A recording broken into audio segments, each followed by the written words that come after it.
Alright guys, gals, and everything in between, I'm here today to review for you a movie that has just been in development hell for so long that, it's like Duke Nukem Forever at this point. You really are hoping, but you just know at the same time.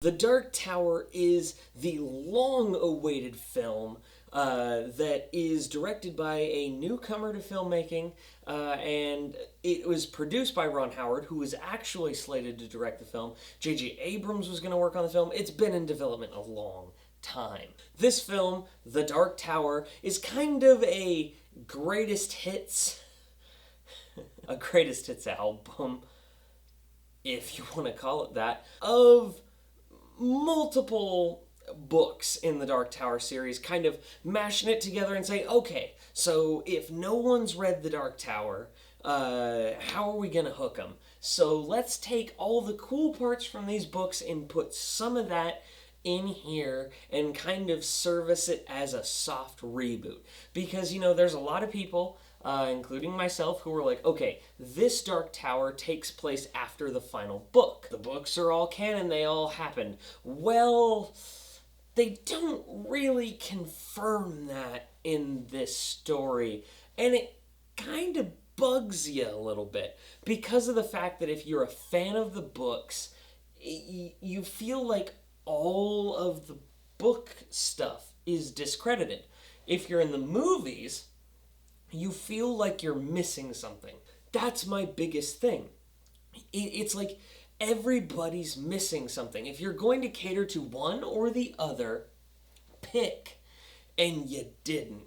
And so I don't believe it's the director's fault on this film. So please, guys, don't blame him and harass him on social media or something. It's not his fault. You can tell there are clear, studio edits in this film. I mean, we're talking to the point that a character is standing there, and then, in the same shot, it cuts to, I guess time passes, and they're now standing over here. It's so blatantly obvious that you're like, wow, you cut a scene out for time. That's for sure. Because it's basically kid goes through portal, appears, gunslinger goes, one sentence of exposition. Boom. That's about it. And so, yeah, it's kind of a mess. I kept trying to give it the benefit of the doubt because this is Stephen King's magnum opus. This is his Atlas Shrugged. It is really... It's everything he needs and has ever wanted to tell. And I feel bad saying that. Because yes, for those of you who don't know, this is all in the same universe with all the other Stephen King books. They all tie in. And this movie does a pretty good job at showing you that, but not fully. So it's enough that if you're a newcomer, you're not going to notice and say, wow, that I must have missed something by not reading the book. And then there's the whole the people who read the books going, that's awesome. And those are honestly the best parts of the movie. And then there were a couple other spots.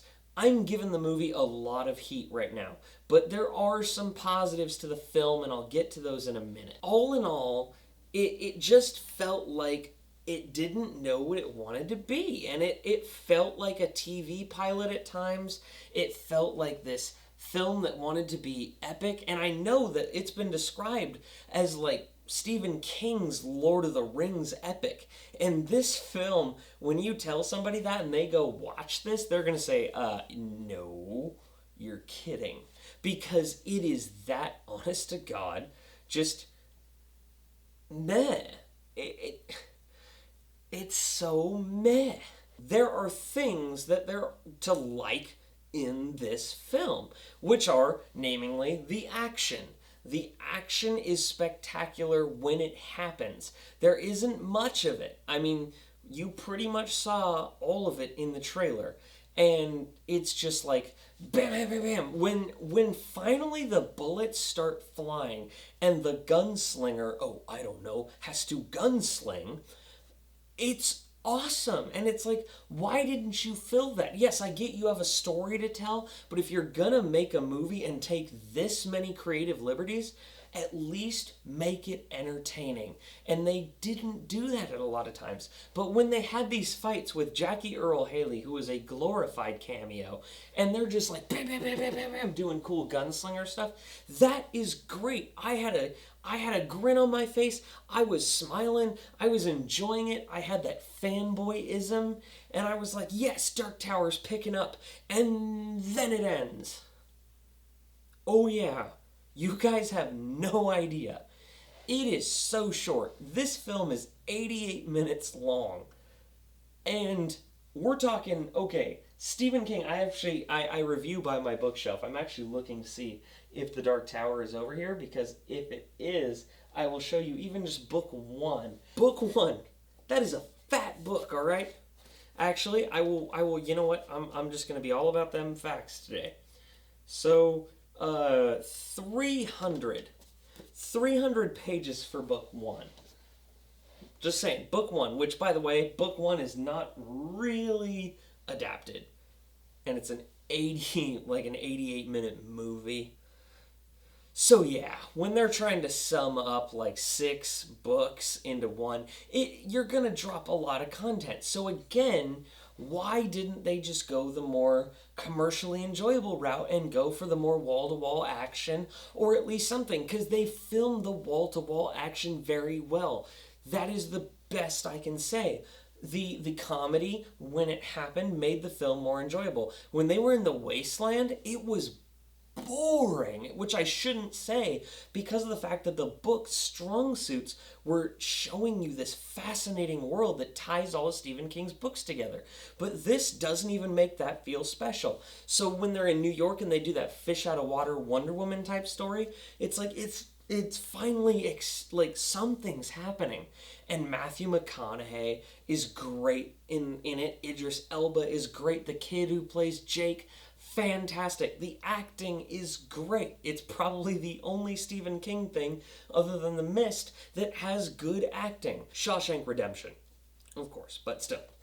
And then again, it just feels incomplete. Why couldn't we have had the entire Gunslinger saga? We had Harry Potter, and Harry Potter's great. Just be faithful, and I thought that we'd learn that by now. With the advent of comic book films, despite a lot of my complaints, with the advent of things like a lot of adaptations starting to be good, I thought we learned that by now. And this is the most frustrating thing I have with it, is the Gunslinger is something that could be very well a masterpiece, like Lord of the Rings. And this just says, meh. And I, again, don't blame the director. I blame Sony.